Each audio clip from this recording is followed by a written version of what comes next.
G'day guys, welcome back to another episode here on the Torq Hub YouTube channel. So once again, back here working on our buddy Liam's VP Turbo LS Ute.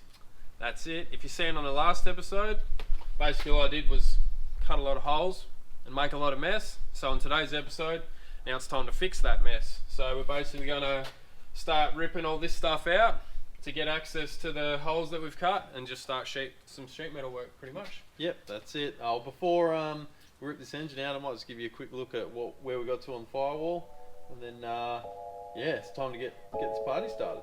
Yep.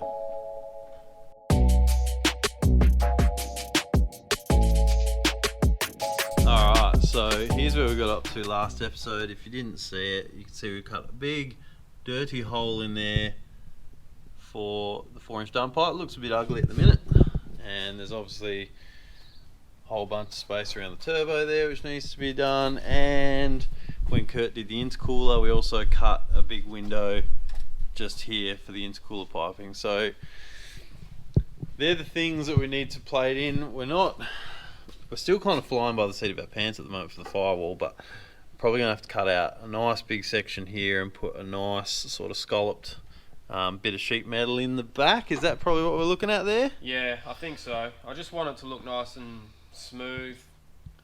Because of all the factory pressing and stuff there. Yeah. Like I've said before, there's a million different ways you can do this, and this is how I've thought I would do this bit. So until we get it all out and I start actually doing a bit of dollying and a bit of stuff like that, I don't know exactly how it's going to turn out, but we're just going to sneak into it, you know. I don't want to cut it all out straight away because welding sheet metal isn't fun. I already know that from doing bits on my own engine bay. It's not my thing.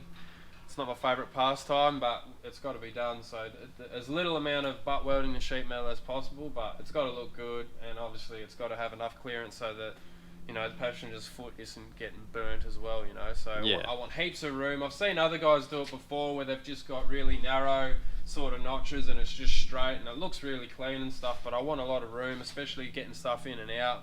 We want it easier to work on, so you know, we've got to tick a few boxes other than just looking good, you know. Yeah, so let's pull turbo, dump pipe, engine, gearbox, it's all got to come out, hey? Everything that's in there needs to be out of the way. Alright, let's get stuck into that. Yeah.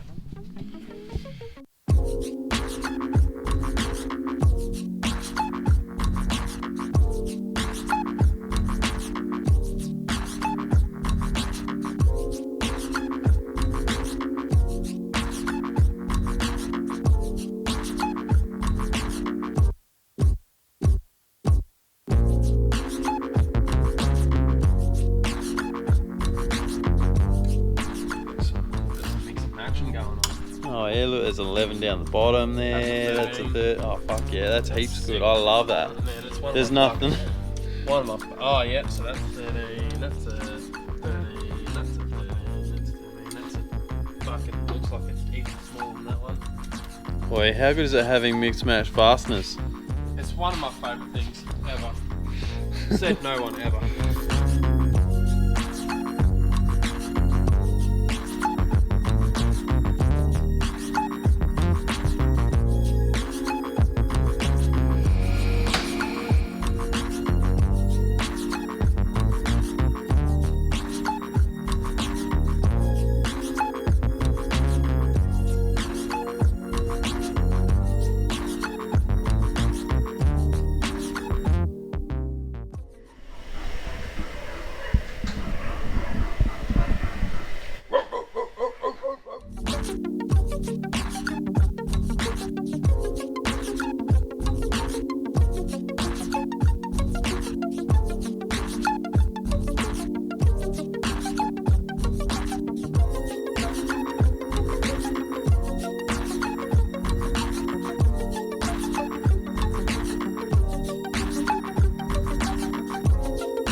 So much room for activities, mate.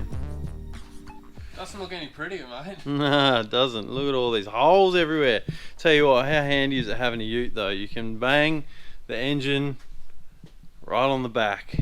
Mint. Saves. Handy when your shed's not big enough anyway. I was going to say, we're already running pretty low on space in here, so it's any space gained is handy. So what's the plan? I think I'm just going to start cutting out some of this flooring and stuff here. As you can see, it's all need to do a bit of panel beating through here. This was a return lip. This did come out this way. Yeah. And it was spot welded through to the floor, so I'll panel beat that flat and cut this rusty section out at the same time, or at least close by. So I need to get a base one basically to start from, and then I can start laying this first bit of sheet metal in and just, yeah, see how we go. We've cut our way in, now we need to weld our way out. That's the way. Alright man, see what we can do.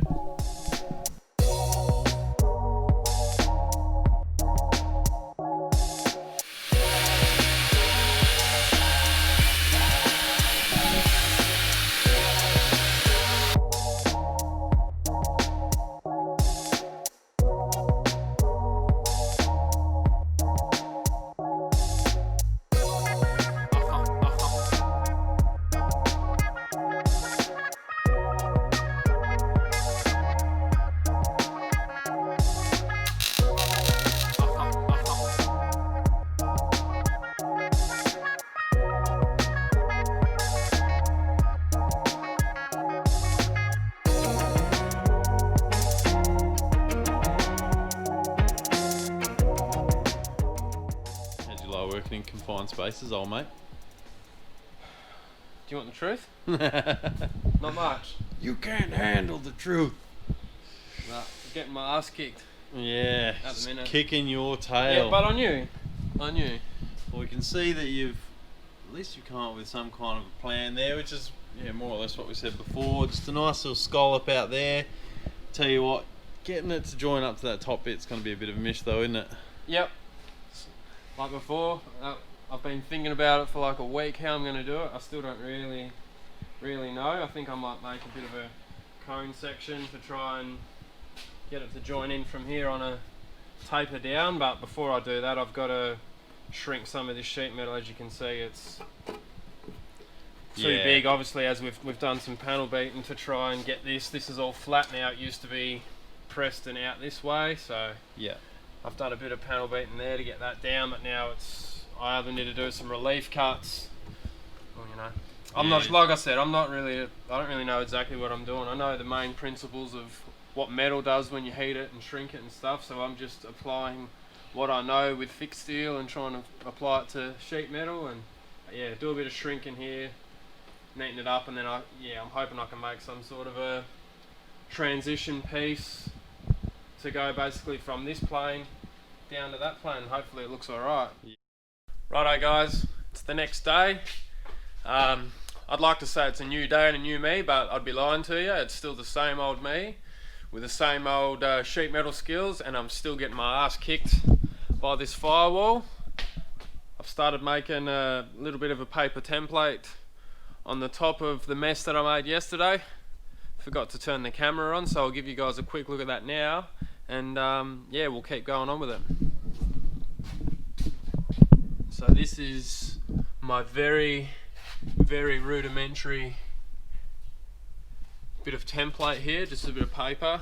My idea is I just want to make something that will line up with obviously this radius edged here, and I just need to pop out past the firewall, and it doesn't really matter how it looks out here, because once I'm popped out, I'm probably going to replace this bit of section here. It's pretty badly warped, and I don't think I can fix it, so I think I'm just going to take it out, maybe all the way, or if not, at least along there, and I'll make a template and then trim off any excess that hangs past the firewall. Same as all this here.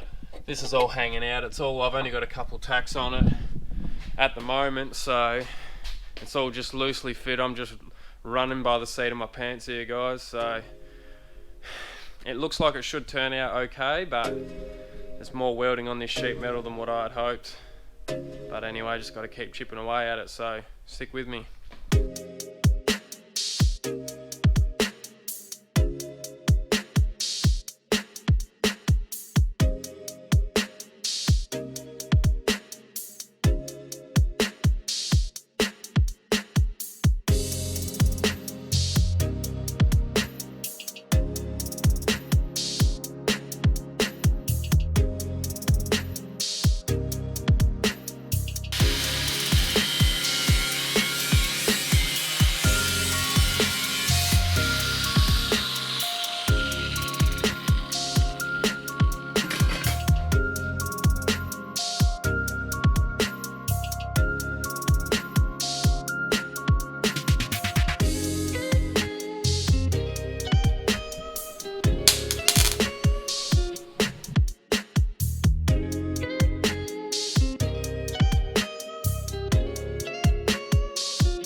Right, so quick update.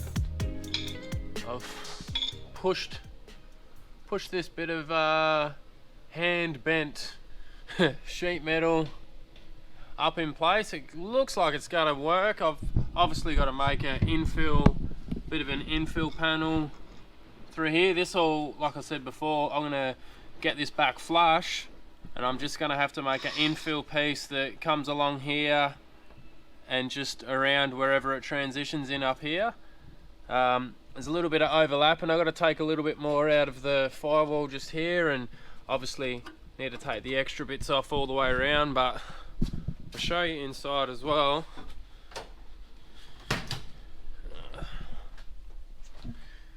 So that's, oh, that sun's bright.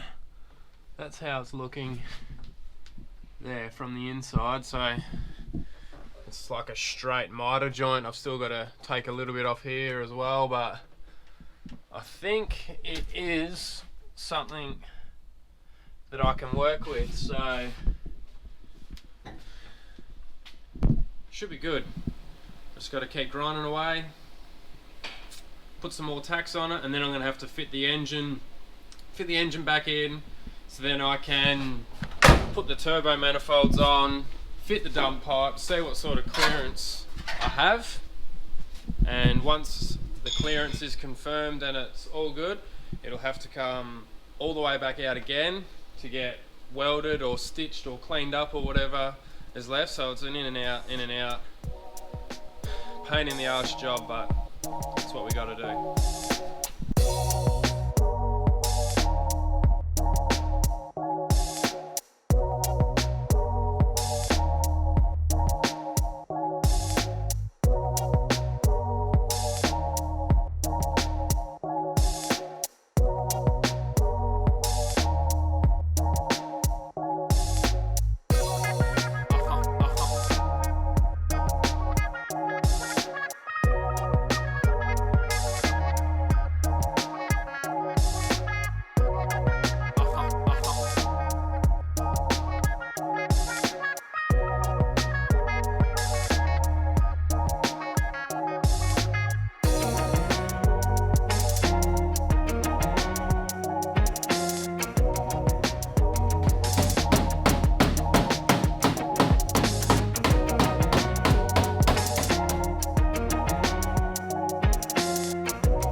Alrighty, so after a lot more cutting, a bit more grinding, and a few more tacks, I've got the engine bay a little bit more cleaned up. Shed's a little bit messier, but let's go and take a look. I think it's going to look alright once it's fully welded, and a little bit of filler. It should look pretty good. This was never going to be a no filler, all killer sheet metal job, so let's go and take a closer look. as you would have just seen before, I marked the little hole that I spoke about. There's the shit bit there. I need to do a little bit more panel beating. I'm going to need someone to give me a hand with a dolly on the backside there, so I'm going to leave this for another day, but it doesn't look like much now, but I think once it's welded it should be a good thing. So I'm pretty sure that it's going to fit the dump pipe and stuff, but I do want to double check. So I've got another LS engine block down there and an old head, so I'm going to throw that in the engine bay with the dummy power glide and just throw the passenger side turbo manifold on, get the turbo sitting on, and just throw the dump pipe on there just to triple check, make sure I'm happy with everything before I weld it out, because once it's welded, obviously that's it, you know. So I want to go and triple check that, but that's for another day. I've had enough, but you'll see me continue on with this in just a second. Alright, look at that. Didn't film this bit because, you know, you've already seen us pull an engine out, but this is just a dummy block that threw a rod at power cruise and nearly chopped itself in half. Yeah, actually no, this one's not that one. Oh, isn't it? No, the cylinder heads are off that engine, but this is just a LS with a cracked cylinder, I think. So. Oh, okay. Either Different way, block, but yeah, we got the heads from the choppy block. Generic Alcoa shitbox is what it is. Well, we've got the dump pipe in, and we've got a little bit more room than what we thought we were going to have, which is handy. Yeah. You've done a pretty good job. Yeah, there's there, no man. shortage on room. Like I said before, I said I was going to sneak in and sneak my way back out. It turns out I'm not really that sneaky. You just kind of busted your way in. Come in like a wrecking ball. Yeah, but it's played it up. I've thrown the dump pipe back in. This dump pipe, we didn't invest much time into it when we initially tacked it up. It was sort of just, I think I sliced 2 bends and just used the angles we thought worked out pretty good. But now that I've got it in, I'm going to make a little bit more use of the extra room that we do have. So our Turbo Smart V-band kit's rocked up. So these are fairly new onto the market. I would recommend them. I haven't welded this one yet. Hopefully it doesn't warp like all the other ones I've ever used off eBay and just off exhaust supplies and that. They're all the same Chinese crap. This one should be really good. So that's the part number there. Give it a look if you guys are looking to use a quality V-band kit. Turbo Smart gear, as you know, is always really good. So, and that's a sweet quick release as well. Yeah, it's tight now, so I can't show you, but yeah, it does have the quick release. A lot of them do have that feature, but I'm more concerned that when I weld this, it doesn't just warp like crazy, because stainless steel, it does move around quite a lot. So hopefully these ones stay pretty straight when I weld them. That's pretty much all they need to do. Yeah, and we've got plenty of room down the back there, which is it's going to be handy for when you do have to pull that dump pipe out and mess around with the V-band. So yeah, well, in this case, for what we're doing with the car, it's better to have a little bit more work to the firewall to give us a bit more room. Plus, it's going to get stinking hot, so absolutely, when I'm sitting in the passenger seat or whoever, you know, you won't melt the soles on your shoes because we've got enough room there. We can even put some heat shield or something on there. We'll see how we go. This will all get wrapped and stuff, but there's plenty of room. We'll be able to put our wideband bungs and stuff sort of at the recommended distance away from the turbine wheel. I know most of them, well, I know the Bosch ones are the, what are they, the LSU 4.2s or the 4.9s, they want 600 millimeters from the turbine, center of the turbine wheel. So that will land you down around there somewhere, so we'll have good access for where they recommend those. I think we're going to run an NTK sensor in this one because they're better.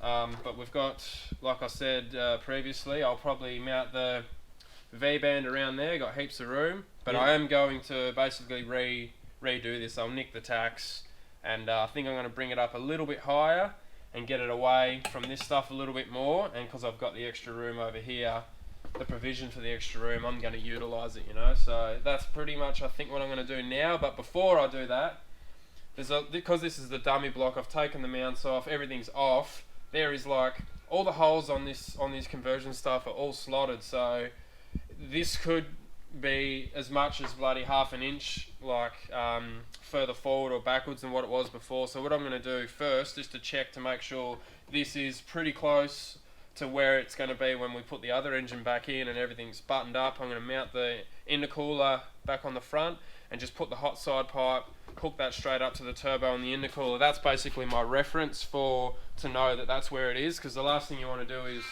rip all this out, put it all back in for like a final assembly, and you've got everything fitting good over here, and then you go to put the intercooler and the piping back on, which you haven't touched in months and months. And because we've got the plasy clamps, that, like we said, they have to be pretty close fitting, so it's not like a silicone where you can just have it hanging out another half an inch or whatever. So that's going to be our reference point. We're going to work there, lock that in, and then I know that this is where it's going to be in reference to the body of the car. It's not going to be too far out, so we don't have any problems later on. So I think that's what I'm going to do now. Obviously I've still got a hole and stuff here I've got to fill in, but for now I'm going to get the dump pipe sorted. I'm going to get it just poking down. I think I'm just going to leave it there. I'm not going to continue on with any of the exhaust or anything like that. We're just going to get it to a point where it can be started and even dyno tuned, I guess, if you wanted to go that far. But we're just getting the basic stuff done. Liam can get it back, and we can pick up on it again later when there's more stuff to do. So that's it. All right, well, let's finish up on this dump pipe, get that finalised, and then we can start sheeting it behind the turbo.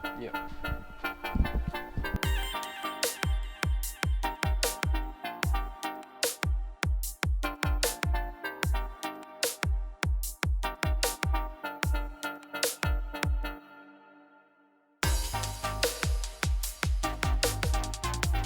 Clearly not YouTubers. We never will be. I mean, we might be. No.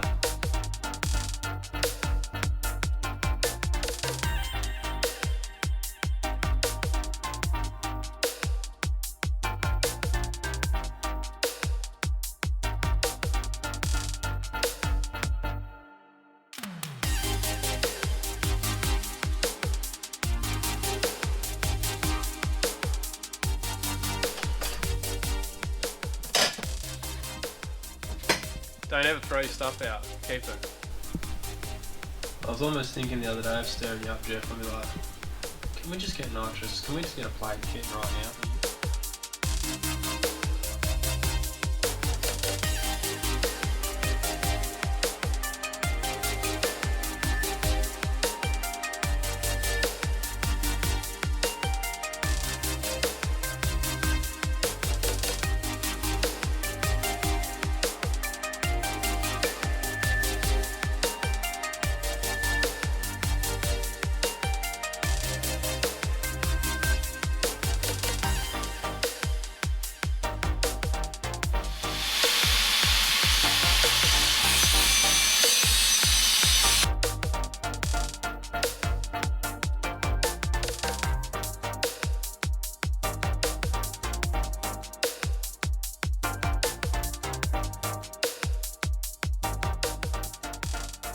Oof, that's nice. That's just nice. So we've effectively just remade the entire dump pipe. Yep. But it fits really nice. I think took 2 times though. Yeah, I only took 2 times. Yeah. But you can see now, like you were saying before, all that extra space you had's been well utilised with that V-band, and that is in a perfect spot. I think we measured it up as well. The O2 bung's pretty much going to sit somewhere around just here, which is just going to be absolutely mint. Yeah, it's going to work out good. So I like to try and keep the O2 bungs in front of the flange. It probably doesn't make any difference in the real world, but my theory is if you do happen to get a leak through the flange for whatever reason, your O2 is going to read differently. So if you've got like a closed loop correction on your EFI, it could be pouring in more fuel or whatever.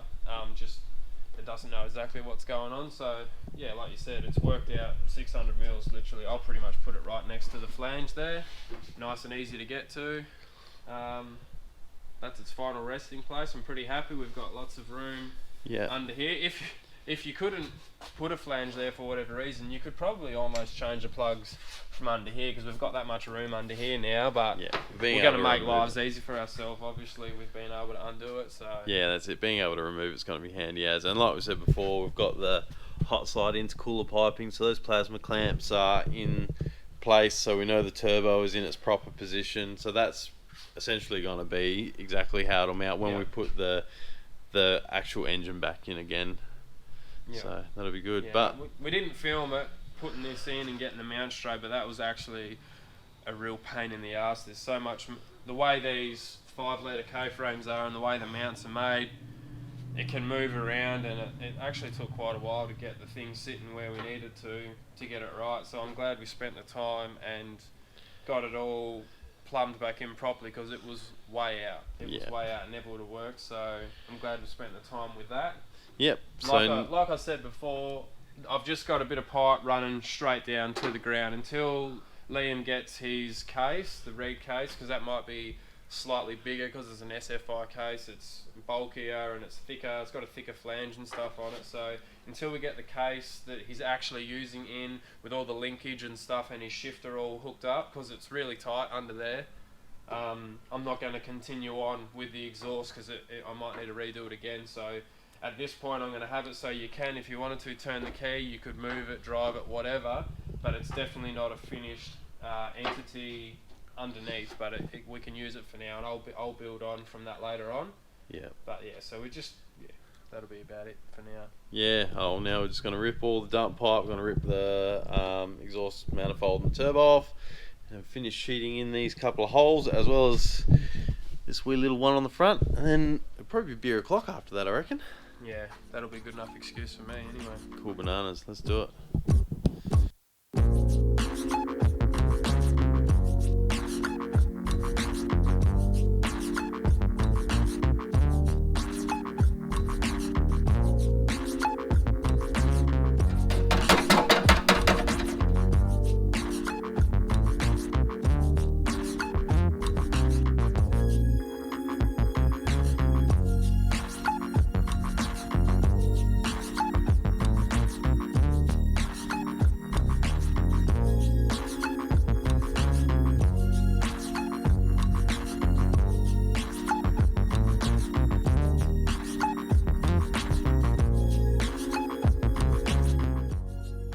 How you know when someone knows what they're doing. Go back to first grade craft.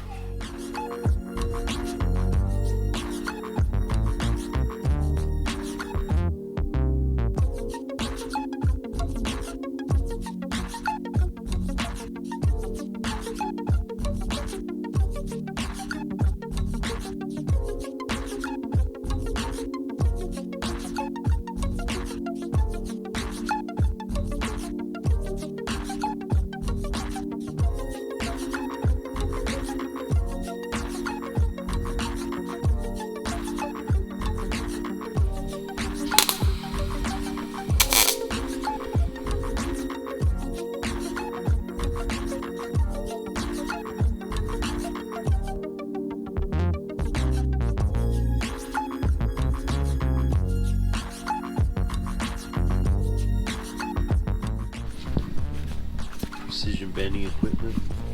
Right, you use what you got, which is not much. Oh, too much.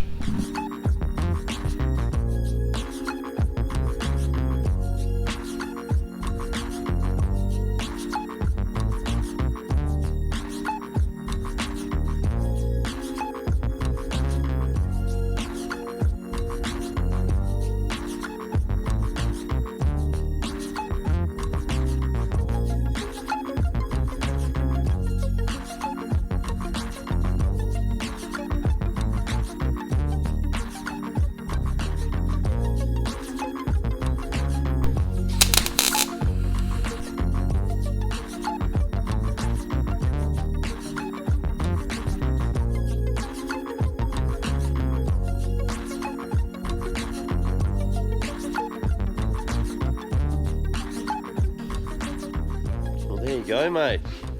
Doesn't look like it probably, but there is some hours in that. A little bit of mucking around, yeah. So it turned out pretty good though, I reckon, for the skills that we have, or that I have. We filled the holes. Now it's just the boring, tedious part of welding them up, basically. So yeah, that's it. I mean, we've just pulled all the engine and everything out because, well, it gives you guys a much better look at what we've done here. Obviously that's the notch there for the dump pipe, which gets filled out really nice by that V-band too, by the way. And here's the the last notch for the turbocharger side of things. But yeah, I mean, we're not going to bore everyone with it, but you've got some hours ahead of you now just stitching that all together. And yeah, I've ordered some smaller rollers for my MIG welder, some 0.6 rollers, so once they arrive I can put some smaller wire in, which will help with the heat input as well with the sheet metal stuff. So hopefully they get here soon and I can start welding that out. And yeah, it's basically going to be a weld out, scuff it all back. It'll probably need a little bit of filler here and there, I would assume, but for the most part I think it should be pretty good. Yeah, that's it. I mean, sorry to cut you off there, Jeff, but I've got a few radiuses that I might put in here just to sort of neaten it out, but this will stay relatively open as it is for the most part. Like we said before, we're not going to box it all in, it's not a show car, so no, that'll give us a bit of access for the turbo oil drain and stuff like that, so make it a bit easier to work on. But as far as engine bay mods, that's kind of it really, except for also this bit over here I'll have to do as well, but I'm not going to bore you with that. It's just hours of welding, so yeah, that's not interesting stuff at all. Nah, it is. It can be a little bit tedious, and like I said before, you know, it's the panel beater will probably have to do a little bit before we get some paint on the engine bay, just to get it exactly where the panel beater will want it before they paint it. But we've got it pretty well good anyway. I think it's pretty good, man. Like for the most part, I don't think there's anything too crazy. You might just need a little bit of high fill here and there, I think. Yeah, no. Should be good. I'll just try and keep the heat out of the panel as much as I can to stop it moving around, and that's really all I can do. Yep, that's it. Well, like I say, we're not going to bore everybody with the welding part of things, so we're probably just going to close it out from here. Yep. And yeah, in the next episode we're going to be down the back of the ute. Yes, we'll be down the back. We've got fuel cell. We've got one of the low fabrication Astra power steering pump brackets. We've got to mount that there. We've got a nice billet bracket for the Optima battery. We've got to put the B&M transcooler underneath the tray. We've removed the spare wheel, so we've got room to put the transcooler under there. And also, before the engine and stuff goes back in, we've got to move this steering rack that way, about 30 millimeters as well. So I think that's the most of the task left. Once that's done, I'll handball it back to Liam and we'll move on to the next project, and we'll catch up with this one as we keep going. But yeah, probably another 1 or 2 episodes left on this one after this, I reckon. Yeah, but don't worry, we do have other projects already lined up, ready to rock and roll. But that'll be it for this one, guys. It's going to be a pretty long video as it is, I reckon. So make sure, smash that subscribe button if you haven't done it already, guys. And thank you all so much for watching. But until the next one, we'll catch you around. See ya.